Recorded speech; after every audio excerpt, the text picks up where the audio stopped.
കൂട്ടുകാരെ, എല്ലാവർക്കും നിജോസ് വേൾഡിൻ്റെ പുതിയൊരു വീഡിയോയിലേക്ക് സ്വാഗതം. എല്ലാവരും സുഖമായിട്ടിരിക്കുന്നെന്ന് വിശ്വസിക്കുന്നു. ഞങ്ങളിവിടെ സുഖമായിട്ടിരിക്കുകയാണ്. അപ്പോൾ എല്ലാവരും സന്തോഷത്തോടെയും ആരോഗ്യത്തോടെയും ഒക്കെ ഇരിക്കുക കേട്ടോ. ഈ ഒരു ടിപ്പ് നിങ്ങൾ കൃത്യമായിട്ട് ഫോളോ ചെയ്യുകയാണെങ്കിൽ ഒരു കുട്ടിയല്ല, ട്വിൻസും ട്രിപ്പിൾസും നിങ്ങൾക്ക് ഉണ്ടാവാനായിട്ട് ചാൻസ് ഉള്ള ടിപ്പിനെ പറ്റിയിട്ടാണ് ഇന്നത്തെ വീഡിയോയിൽ സംസാരിക്കുന്നത് കേട്ടോ.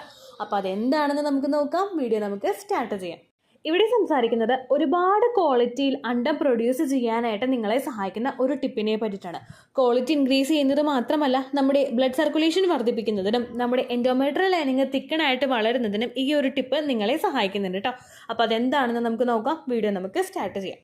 ഇതിനോടകം ഒരുപാട് ആളുകൾ നമ്മുടെ ചാനലിൽ ടിപ്സ് ഫോളോ ചെയ്തിട്ട് പ്രഗ്നൻ്റ് ആകുന്നുണ്ട്. തീർത്തും നമുക്ക് വീടുകളിൽ തന്നെ ട്രൈ ചെയ്യാനായിട്ട് സാധിക്കുന്ന, അല്ലെങ്കിൽ ഒരുപാട് പൈസ നമ്മൾ ചിലവാക്കേണ്ടാത്ത തരത്തിലുള്ള ടിപ്സാണ് നമ്മുടെ ചാനലിൽ ഷെയർ ചെയ്യുന്നത് കേട്ടോ. അതുപോലെ തന്നെ നമ്മുടെ എക്സസൈസുകളിൽ വരുന്ന മാറ്റങ്ങൾ കൊണ്ട് നമുക്ക് എളുപ്പത്തിൽ പ്രഗ്നൻ്റ് ആകാനായിട്ട് സാധിക്കും. അങ്ങനെയുള്ള എക്സസൈസിനെ പറ്റിയിട്ടും ഒരുപാട് വീഡിയോസ് നമ്മുടെ ചാനലിൽ കൊടുത്തിട്ടുണ്ട്.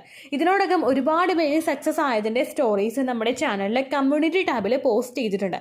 നിജോസ് വേൾഡ് എന്ന് നിങ്ങളുടെ സെർച്ച് ബാറിൽ ടൈപ്പ് ചെയ്തതിന് ശേഷം അതിൽ ടാബ് ഉണ്ടാവും, കമ്മ്യൂണിറ്റി എന്ന് പറയുന്നൊരു ഓപ്ഷൻ നിങ്ങൾക്ക് ഉണ്ടാവും. അതിൽ പ്രസ് ചെയ്തിട്ട് സ്ക്രോൾ ചെയ്യുകയാണെങ്കിൽ നിങ്ങൾക്ക് ഒരുപാട് സക്സസ് സ്റ്റോറീസ് കാണാനായിട്ട് സാധിക്കും കേട്ടോ. അതുപോലെ തന്നെ ഏതെല്ലാം ടിപ്സാണ് നിങ്ങൾക്ക് പ്രഗ്നൻ്റ് ആകാൻ വേണ്ടിയിട്ട് ട്രൈ ചെയ്യേണ്ടത് എന്നത് കാണാൻ വേണ്ടിയിട്ട് ഫെർട്ടിലിറ്റി ഇംപ്രൂവിംഗ് ടിപ്സ് എന്ന് പറയുന്നൊരു പ്ലേലിസ്റ്റ് നിങ്ങൾക്ക് കാണാനായിട്ട് സാധിക്കും. അതുപോലെ ഫെർട്ടിലിറ്റി എക്സസൈസ് എന്ന് പറയുന്നൊരു പ്ലേലിസ്റ്റും ഉണ്ട്. അത് നിങ്ങൾക്ക് വാച്ച് ചെയ്യാവുന്നതാണ്.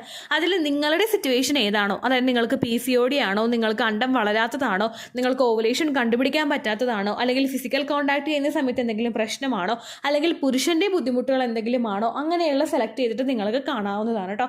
ഫോർ മെൻ എന്ന് പറയുന്നൊരു പ്ലേലിസ്റ്റിനകത്ത് നിങ്ങളുടെ ഹസ്ബൻഡിൻ്റെ സ്പേമിൻ്റെ ക്വാളിറ്റി വർദ്ധിപ്പിക്കുന്നതിനും മോട്ടിലിറ്റി വർദ്ധിപ്പിക്കുന്നതിനുമായിട്ടുള്ള ടിപ്സും ആഡ് ചെയ്ത് കൊടുത്തിട്ടുണ്ട് കേട്ടോ. അതിൽ അപ്പോൾ നിങ്ങൾക്ക് ഇഷ്ടമുള്ളത് സെലക്ട് ചെയ്യാവുന്നതാണ്. ഇവിടെ സംസാരിക്കാനായിട്ട് പോകുന്നത് ഓക്ര വാട്ടറിനെ പറ്റിയിട്ടാണ്. അതായത് നിങ്ങളുടെ ഫെർട്ടിലിറ്റി വർദ്ധിപ്പിക്കാൻ വേണ്ടിയിട്ട് വെണ്ടക്ക യൂസ് ചെയ്യുന്നതിനെ പറ്റിയിട്ടാണ് സംസാരിക്കുന്നത്. ഒരുപാട് വെസ്റ്റേൺ കൺട്രീസിലും അതുപോലെ നമ്മുടെ കേരളത്തിലും ഒക്കെ ഒരുപാട് ആളുകൾ പ്രഗ്നൻ്റ് ആകാനായിട്ട് ട്രൈ ചെയ്യുന്ന ഒന്നാണ് ഈ ഒരു ഒക്ര എന്ന് പറയുന്ന ഒരു നമ്മുടെ വെജിറ്റബിൾ. ഒക്രയിൽ ഒരുപാട് ബെനിഫിറ്റ് ഉണ്ട്. അല്ലെങ്കിൽ ഒക്ര അല്ലെങ്കിൽ ലേഡി ഫിംഗർ എന്ന് പറയുന്ന ഈ വെണ്ടക്കയിനകത്ത് ഒരുപാട് ബെനിഫിറ്റുകൾ അടങ്ങിയിട്ടുണ്ട്. ഇത് നിങ്ങളുടെ ഓവറോൾ ഫെർട്ടിലിറ്റി വർദ്ധിപ്പിക്കുന്നതിന് വേണ്ടിയിട്ടുള്ളവയാണ്. അതിൽ പ്രോട്ടീൻ ഉണ്ട്, ഫൈബർ ഉണ്ട്, വിറ്റമിൻ A ഉണ്ട്, വിറ്റമിൻ C ഉണ്ട്, വിറ്റമിൻ E ഉണ്ട്. ഇതെല്ലാം നിങ്ങളുടെ പ്രൊജസ്ട്രോണിൻ്റെ ഹോർമോൺ വർദ്ധിപ്പിക്കുന്നതിന് വേണ്ടിയിട്ടും അതുപോലെ എഗ് ഗ്രോത്ത് കൃത്യമായിട്ട് വളരുന്നതിന് വേണ്ടിയിട്ടും ഓവറോൾ നിങ്ങളുടെ ഫെർട്ടിലിറ്റി ഇൻക്രീസ് ചെയ്യുന്നതിനും ഒക്കെ വേണ്ടിയിട്ട് സഹായിക്കുന്നവയാണ്. അപ്പോൾ ഇതെങ്ങനെയാണ് യൂസ് ചെയ്യേണ്ടതെന്ന് നമുക്ക് നോക്കാം. വെണ്ടക്ക വാട്ടറിൽ ഒരുപാട് പോഷക ഗുണങ്ങൾ അടങ്ങിയിട്ടുള്ളത് കൊണ്ട് കഴിവതും നിങ്ങൾ വെറും വയറ്റിൽ തന്നെ ഇത് കുടിക്കാനായിട്ട് ശ്രദ്ധിക്കുക. ഒരു മീഡിയം സൈസ് വെണ്ടയ്ക്കയാണെങ്കിൽ ഒരു 4-3 വെണ്ടക്ക നിങ്ങൾക്ക് എടുക്കാവുന്നതാണ്. വലുതാണെങ്കിൽ 2 എണ്ണം മതിയാകും. തീരെ ചെറുതാണെങ്കിൽ, അതായത് നോർമൽ സൈസിലേക്കാളും ചെറിയ സൈസിലെ വെണ്ടയ്ക്കയാണെങ്കിൽ ഒരു 5 എണ്ണം നിങ്ങൾ എടുക്കാനായിട്ട് ശ്രദ്ധിക്കാം. അത് നമ്മൾ ആ തലഭാഗവും അതിൻ്റെ ആ ഒരു ടെയിൽ പോർഷനും നിങ്ങൾ കട്ട് ചെയ്ത് കളഞ്ഞതിന് ശേഷം നടുവേ നിങ്ങൾ മുറിക്കുക. നടുവേ മുറിക്കാനായിട്ട് പറയുന്നത് നമ്മുടെ ആ ഒരു 2 പോർഷനും സെപ്പറേറ്റ് പാർട്ടീഷൻ ചെയ്ത് കിട്ടാൻ വേണ്ടിയിട്ടാണ്. നടുവേ നമ്മൾ മുറിച്ചതിന് ശേഷം കുഞ്ഞു കുഞ്ഞു കഷ്ണങ്ങളായിട്ട് നമ്മൾ സാമ്പാറിനൊക്കെ അരിയില്ലേ, ആ ഒരു കഷ്ണങ്ങളായിട്ട് നിങ്ങൾ മുറിക്കുക. അതിനുശേഷം നിങ്ങൾ വെള്ളത്തിലിട്ട് വെക്കുക. ഏകദേശം ഇത് കട്ട് ചെയ്യുന്നതിന് മുൻപായിട്ട് നിങ്ങൾ മേടിച്ചുകൊണ്ട് വരുന്ന വെണ്ടക്ക കുറച്ച് നേരം വെള്ളത്തിലിടുക. ഒരു 15 മിനിറ്റോ അല്ലെങ്കിൽ 20 മിനിറ്റോ നല്ലതുപോലെ വെള്ളത്തിൽ നിങ്ങൾ കുതിർത്തിയതിന് ശേഷം മാത്രമേ നിങ്ങൾ കട്ട് ചെയ്തിട്ട് നിങ്ങൾക്ക് വെള്ളം കുടിക്കാൻ വേണ്ടിയിട്ട് പ്രിപ്പയർ ചെയ്യാനായിട്ട് പാടുള്ളൂ കേട്ടോ. വീട്ടിൽ തന്നെ നിങ്ങൾ മുളപ്പിച്ചെടുക്കുന്ന അല്ലെങ്കിൽ നിങ്ങൾ കൃഷി ചെയ്തെടുക്കുന്ന വെണ്ടയ്ക്കയാണെങ്കിൽ നിങ്ങൾ അത്രയും നേരമൊന്നും വെള്ളത്തിലിടേണ്ട ആവശ്യമില്ല. അങ്ങനെ അത് നന്നായിട്ട് കട്ട് ചെയ്തതിന് ശേഷം നല്ലതായിട്ട് ക്ലീൻ ചെയ്തതിന് ശേഷവും നിങ്ങൾ ഒരു ഗ്ലാസ് വെള്ളത്തിനകത്ത് കുതിർത്തി വയ്ക്കുക. ഏകദേശം കുറച്ചധികം നേരം നിങ്ങളത് കുതിർത്തി വയ്ക്കാനായിട്ട് മസ്റ്റായിട്ട് ശ്രദ്ധിക്കണം കേട്ടോ. രാവിലെ വെണ്ടക്ക ഉപയോഗിക്കാൻ പറ്റാത്ത ആളുകളാണെങ്കിൽ നിങ്ങളിപ്പോൾ രാവിലെ സമയത്താണെങ്കിലും ഇത് കുതിർത്തി വയ്ക്കുക. ദെൻ മോർണിംഗിൽ തന്നെ നിങ്ങൾക്ക് ഉപയോഗിക്കാൻ പറ്റുന്നുണ്ടെങ്കിൽ തലേ ദിവസം നല്ലതുപോലെ ക്ലീൻ ചെയ്തതിന് ശേഷം ഒരു ഗ്ലാസ് വെള്ളത്തിനകത്ത് നിങ്ങളിത് നന്നായിട്ട് കുതിർത്തി വയ്ക്കുക. അങ്ങനെ കുതിർത്തി വയ്ക്കുന്നത് അതിലടങ്ങിയിട്ടുള്ള എല്ലാ വിറ്റമിൻസും ആ ഒരു വെള്ളത്തിലോട്ട് എത്തുന്നതിന് വേണ്ടിയിട്ട് നിങ്ങളെ സഹായിക്കുന്നു. ആ രീതിക്ക് വേണം നിങ്ങളത് ഉപയോഗിക്കാനായിട്ട് കേട്ടോ. പിറ്റേ ദിവസം ഇതിലെ വെണ്ടക്ക നിങ്ങൾ അരിച്ചു മാറ്റിയതിന് ശേഷം, കാരണം ചെറിയ ചെറിയ കുരുക്കളൊക്കെ, വെണ്ടക്കയുടെ കുരുക്കളൊക്കെ ചിലപ്പോൾ ആ വെള്ളത്തിൽ ഉണ്ടാവാനായിട്ട് ചാൻസ് ഉണ്ട്. അതുകൊണ്ട് നിങ്ങൾ നല്ലതുപോലെ അരിച്ചതിന് ശേഷം പിറ്റേ ദിവസം നിങ്ങളിത് കുടിക്കാനായിട്ട് ശ്രദ്ധിക്കുക കേട്ടോ. വെറും വയറ്റിൽ കുടിക്കാൻ പറ്റുന്നവർക്ക് അങ്ങനെ ഇത് ഉപയോഗിക്കാവുന്നതാണ്. അല്ലാത്ത ആളുകൾക്ക് ഭക്ഷണം കഴിച്ചു കഴിഞ്ഞിട്ട് ഒരു മണിക്കൂറിനൊക്കെ ശേഷം അടുത്തൊരു ലഞ്ച് നിങ്ങൾ കഴിക്കുന്നതിന് മുൻപായിട്ടുള്ള ഗ്യാപ്പിൽ ഇത് ഉപയോഗിക്കാവുന്നതാണ് കേട്ടോ. സ്ത്രീകൾക്കാണെങ്കിലും പുരുഷന്മാർക്കാണെങ്കിലും ഈ ഒരു ടിപ്പ് ഫോളോ ചെയ്യുന്നത് കൊണ്ട് പ്രശ്നമില്ല. ബെനിഫിറ്റ് ഒരുപാട് കിട്ടുന്നതിന് വേണ്ടിയിട്ടും എഗ് ഗ്രോത്തിനും അതുപോലെ സ്പേമിൻ്റെ ഓവറോൾ ഗ്രോത്തിനും ഡെവലപ്മെൻറ്റിനും ഒക്കെ ഇത് ഒരുപാട് സഹായിക്കുന്നുണ്ട് കേട്ടോ. ആ രീതിക്ക് നിങ്ങളത് ഉപയോഗിക്കുക. ഫെർട്ടിലിറ്റി വർദ്ധിപ്പിക്കുന്നത് മാത്രമല്ല മറ്റ് ഒരുപാട് ബെനിഫിറ്റ് ഈ വെണ്ടയ്ക്ക ഇട്ട് തിളപ്പിച്ചിട്ടുള്ള വെള്ളം കുടിക്കുന്നത് നിങ്ങളെ സഹായിക്കുന്നുണ്ട്. അതായത് വെയിറ്റ് ലോസിന് വേണ്ടിയിട്ട് PCOD ഉള്ള ആളുകൾക്ക് വെയിറ്റ് ഒരു ഒരു പ്രധാനപ്പെട്ട ഒരു ശത്രുവാണ്. ഈ വെയിറ്റ് ഒന്ന് ബാലൻസ് ചെയ്ത് കഴിഞ്ഞാൽ മാത്രമേ നമുക്ക് അണ്ടാശയമെല്ലാം പ്രവർത്തനം കൃത്യമായിട്ട് നടക്കുകയോ അല്ലെങ്കിൽ നിങ്ങളുടെ ഓവുലേഷൻ പ്രോപ്പറായിട്ട് വരികയോ ചെയ്യുന്നുള്ളൂ. അപ്പോൾ നിങ്ങൾക്ക് വെയിറ്റ് ലോസിന് വേണ്ടിയിട്ട് നിങ്ങൾ താല്പര്യം കാണിക്കുന്നുണ്ടെങ്കിൽ അങ്ങനെയുള്ള ആളുകൾക്കും ബെനിഫിറ്റ് ഈ വെണ്ടയ്ക്ക വെള്ളം കുടിക്കുന്നത് വഴി കിട്ടുന്നുണ്ട് കേട്ടോ. അതുപോലെ തന്നെ അടുത്ത ബെനിഫിറ്റ് നമ്മുടെ ഡൈജഷൻ പ്രോപ്പറായിട്ട് നടക്കുന്നതിന് വേണ്ടിയിട്ട് ഇത് സഹായിക്കുന്നുണ്ട്.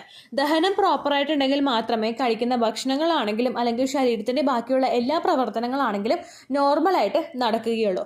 അതുകൊണ്ട് ഡൈജഷൻ ഇഷ്യൂസ് ഉള്ളവർക്ക്, കോൺസ്റ്റിപ്പേഷൻ അല്ലെങ്കിൽ വയറ്റിന് പോകാനായിട്ട് ബുദ്ധിമുട്ടുള്ള ആളുകൾക്ക് കണ്ണും പൂട്ടി തന്നെ ഈ ഒരു വെണ്ടക്ക വെള്ളം ഉപയോഗിക്കാവുന്നതാണ്. അടുത്ത ബെനിഫിറ്റ് എന്ന് പറയുന്നത് ഇൻഫ്ലമേഷൻ റിഡ്യൂസ് ചെയ്യുന്നതിന് വേണ്ടിയിട്ട് ഇത് സഹായിക്കുന്നുണ്ട്. ഇൻഫ്ലമേഷൻ എന്ന് പറയുന്നത് നമുക്ക് എന്തെങ്കിലും വേദന, അസ്വസ്ഥത, വീക്കം അങ്ങനെ എന്തെങ്കിലും ഉണ്ടെങ്കിൽ അതൊക്കെ ഒന്ന് മാറ്റുന്നതിന് വേണ്ടിയിട്ട് ഇത് സഹായിക്കുന്നു. ഒരുപാട് ആളുകൾ പറയുന്ന ബുദ്ധിമുട്ടാണ്, ബാക്ക് പെയിൻ ഉണ്ട്, ഹിപ്പ് പെയിൻ ഉണ്ട്, അങ്ങനെയൊക്കെ പറയുന്ന ആളുകൾക്ക് ഇത് ഉപയോഗിക്കാവുന്നതാണ്. നമ്മുടെ ഇൻഫ്ലമേഷൻ ഒരു പരിധി വരെ റിഡ്യൂസ് ചെയ്യുന്നതിന് വേണ്ടിയിട്ട് ഇത് സഹായിക്കുന്നുണ്ട് കേട്ടോ. അതുപോലെ തന്നെ PCOD ഉള്ള ആളുകൾക്ക് ഉണ്ടാകുന്ന മറ്റൊരു ബുദ്ധിമുട്ടാണ് ഷുഗർ ലെവലിൽ ഉണ്ടാകുന്ന വ്യത്യാസം. ഈ ഷുഗർ പലർക്കും ബുദ്ധിമുട്ട് കൂടുതലായിട്ട് വന്നു കഴിഞ്ഞാൽ നമുക്ക് പ്രഗ്നൻസി സമയത്താണെങ്കിലും ജെസ്റ്റേഷണൽ ഡയബറ്റീസ് എന്ന് പറയുന്ന ഒരു അസ്വസ്ഥത, അതായത് നമ്മുടെ ബ്ലഡ് ഷുഗർ ലെവൽ കൂടാനായിട്ട് ചാൻസ് ഉണ്ട്. അങ്ങനെയുള്ള ആളുകൾക്ക് കുഞ്ഞിനും ബുദ്ധിമുട്ടുണ്ടാവാനായിട്ട് സാധ്യത വളരെയധികം കൂടുതലാണ്. അങ്ങനെ PCOD ഉള്ള ആളുകൾക്കാണെങ്കിലും അത് കൺട്രോൾ ചെയ്യുന്നതിന് വേണ്ടിയിട്ടും ഓൾറെഡി ഡയബറ്റീസ് ആയിട്ടുള്ള ആളുകൾക്ക് അതൊന്ന് നോർമലൈസ് ചെയ്ത് കൊണ്ടുപോകുന്നതിനും വെണ്ടക്ക വെള്ളം കുടിക്കാവുന്നതാണ് കേട്ടോ. ഈ വെണ്ടക്ക ഞാൻ വെള്ളത്തിലിട്ട് വെക്കാനായിട്ട് പറഞ്ഞിട്ടുള്ളത് നമ്മുടെ തിളപ്പിച്ച് ആറിയ വെള്ളത്തിലിട്ട് വെക്കാനായിട്ടോ പറഞ്ഞത്. നിങ്ങൾ പിറ്റേ ദിവസം ബോയിൽ ചെയ്ത് എടുക്കേണ്ട ആവശ്യം ഇല്ല.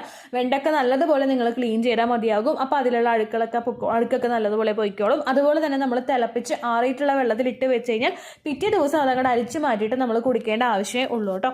അതുപോലെ തന്നെ നിങ്ങൾ പ്രത്യേകം മറ്റൊരു കാര്യം കൂടി ശ്രദ്ധിക്കണം. അതിൽ ഏറ്റവും ആദ്യത്തേതെന്ന് പറയുന്നത് എത്ര വരെ ഇത് ഉപയോഗിക്കണം എന്നുള്ളതാണ്. ഓവുലേഷൻ ഡേറ്റ് വരെ മാത്രം നിങ്ങളിത് ഉപയോഗിച്ചാൽ മതിയാകും. ഓവുലേഷൻ കഴിഞ്ഞിട്ട് ഉപയോഗിക്കേണ്ട ആവശ്യമില്ല. ഇനി കൂടുതലായിട്ട് ഉപയോഗിച്ചാലും നമുക്ക് പ്രശ്നം ഉണ്ടാവില്ല. പക്ഷേ ക്വാളിറ്റി ഇൻക്രീസ് ചെയ്യാൻ വേണ്ടിയിട്ട് നമ്മളിത് ഉപയോഗിക്കുന്നത് കൊണ്ട് ഓവുലേഷൻ വരെ നിങ്ങളിത് ഉപയോഗിച്ചാൽ മതി എന്ന് വിചാരിച്ചിട്ട് വെണ്ടയ്ക്ക ഇട്ടിട്ടുള്ള ഭക്ഷണങ്ങളൊന്നും ഓവുലേഷൻ കഴിഞ്ഞിട്ട് കഴിക്കാൻ പാടില്ല എന്നല്ല. ഇതാണ് നമ്മുടെ ഇമ്പോർട്ടൻസ്. അതുകൊണ്ട് ഓവുലേഷൻ വരെ നിങ്ങൾ പ്രോപ്പറായിട്ട് എടുക്കാനായിട്ട് ശ്രദ്ധിക്കുക കേട്ടോ. അതുപോലെ ശ്രദ്ധിക്കേണ്ട കാര്യമാണ്, ചില ആളുകൾക്ക് ഈ ഒക്ര വാട്ടർ കുടിക്കുമ്പോഴേക്കും അലർജീസ് ഉണ്ടാവാനായിട്ട് ചാൻസ് ഉണ്ട്. അങ്ങനെയുള്ള ആളുകൾ ഏകദേശം ഒന്ന് നോക്കുക. ഒരു ദിവസം നിങ്ങൾ ഒരു അര ഗ്ലാസ് കുടിച്ചിട്ട് നോക്കുക. അലർജിക് ആയിട്ടുള്ള ഒരു ബുദ്ധിമുട്ട് നിങ്ങൾക്ക് ഉണ്ടാകുന്നില്ല എങ്കിൽ നിങ്ങളത് കണ്ടിന്യൂസ് ആയിട്ട് എടുക്കുക, പ്രശ്നമൊന്നുമില്ല. അല്ലെങ്കിൽ നിങ്ങൾ ഫുഡ് കഴിച്ചു കഴിഞ്ഞിട്ടാണെങ്കിലും ഇത് ഉപയോഗിക്കാനായിട്ട് ശ്രദ്ധിക്കുക. എന്തെങ്കിലും അലർജിക് റിയാക്ഷൻസ് നിങ്ങൾക്ക് ഉണ്ടാകുന്നുണ്ടെങ്കിൽ ഫുഡ് കഴിച്ചു കഴിഞ്ഞിട്ട് നിങ്ങളത് ഉപയോഗിക്കാനായിട്ട് ശ്രദ്ധിക്കുക. അപ്പോഴും നിങ്ങൾക്ക് അങ്ങനെ ഇറിറ്റേഷൻ എന്തെങ്കിലും പ്രശ്നം ഉണ്ടെങ്കിൽ നിങ്ങൾ പിന്നെ ഇത് ഉപയോഗിക്കേണ്ട ആവശ്യമില്ല. കാരണം ഒരുപാട് ഇതുപോലെ എഫക്റ്റീവ് ആയിട്ടുള്ള ഒരുപാട് ടിപ്സ് ഉണ്ട്. അതായത് നമ്മുടെ ഗ്രാമ്പൂ വെള്ളമാണെങ്കിലും കറുവപ്പട്ട വെള്ളമാണെങ്കിലും അങ്ങനെ ഏതെങ്കിലും നിങ്ങൾക്ക് ഉപയോഗിച്ചാൽ മതിയായിരിക്കും കേട്ടോ. അത് നിങ്ങൾ ശ്രദ്ധിക്കാം. അപ്പോൾ ഇത്രയേ ഉള്ളൂ വീഡിയോ. യൂസ്ഫുൾ ആയി കാണുമെന്ന് വിശ്വസിക്കുന്നു. യൂസ്ഫുൾ ആവുന്നുണ്ടെങ്കിൽ ലൈക്ക് ചെയ്യുക, ഫ്രണ്ട്സിനൊക്കെ ഷെയർ ചെയ്ത് കൊടുക്കുക കേട്ടോ. എന്തെങ്കിലും സംശയം ഉണ്ടെങ്കിൽ നിങ്ങൾ കമൻസിൽ ചോദിക്കുക. പണ്ടത്തെ വീഡിയോയ്ക്ക് കമൻസ് ഇടുന്നവർക്ക് റിപ്ലൈ ലഭിക്കുന്നില്ലെങ്കിൽ ലേറ്റസ്റ്റ് ആയിട്ട് ഞാൻ ഏത് വീഡിയോ ആണോ അപ്ലോഡ് ചെയ്യുന്നത് അതിന് താഴെ കമൻറ്റ് ഒന്ന് കോപ്പി പേസ്റ്റ് ചെയ്യാനായിട്ട് ശ്രദ്ധിക്കുക കേട്ടോ. അതുപോലെ ഓവുലേഷൻ ഡേറ്റ് കാൽക്കുലേറ്റ് ചെയ്ത് തരാനായിട്ട് റിക്വസ്റ്റ് ചെയ്യുന്ന ആളുകൾ എത്രയാണോ സൈക്കിൾ ലെങ്ത് അത് മെൻഷൻ ചെയ്യാനായിട്ട് ശ്രദ്ധിക്കുക. സൈക്കിൾ ലെങ്ത് എന്നതുകൊണ്ട് ഉദ്ദേശിച്ചത് ഓരോ മാസവും എത്ര ദിവസം കൂടുമ്പോഴാണോ ബ്ലീഡിങ് വരുന്നത് അതാണ് കേട്ടോ സൈക്കിൾ ലെങ്ത്. കഴിഞ്ഞ മാസം ഒരു 5-ാം തീയതിയാണ് ബ്ലീഡിങ് വന്നതെങ്കിൽ ഈ മാസം 8-ാം തീയതിയാണ് ബ്ലീഡിങ് വന്നതെങ്കിൽ 5-ാം തീയതി മുതൽ 8-ാം തീയതി വരെ എത്ര ദിവസമുണ്ടോ അത് എണ്ണി തിട്ടപ്പെടുത്തി പറയുന്നതാണ് നിങ്ങളുടെ സൈക്കിൾ ലെങ്ത് കേട്ടോ. അതിൽ നിങ്ങൾ കൺസിഡർ ചെയ്യേണ്ടത് നിങ്ങളുടെ ബ്ലീഡിങ് തുടങ്ങിയ ദിവസത്തിനെ ആയിരിക്കണം. സ്പോട്ടിങ് തുടങ്ങിയ ദിവസത്തെ നിങ്ങൾ എടുക്കേണ്ട ആവശ്യമില്ല. ലെഫ്റ്റ് ഓവർ ബ്ലഡ് പോകുന്നതാണ് ആ ഒരു സ്പോട്ടിങ്, അതിന് നിങ്ങൾ എടുക്കേണ്ട ആവശ്യമില്ല. എപ്പോഴാണോ ചോര പോയി തുടങ്ങിയത് ആ ദിവസത്തെ നിങ്ങൾ കൺസിഡർ ചെയ്താൽ മതിയായിരിക്കും കേട്ടോ. അപ്പോൾ ഇത്രയേ ഉള്ളൂ വീഡിയോ. അടുത്തൊരു വീഡിയോ ആയിട്ട് നമുക്ക് വീണ്ടും കാണാം. ബൈ.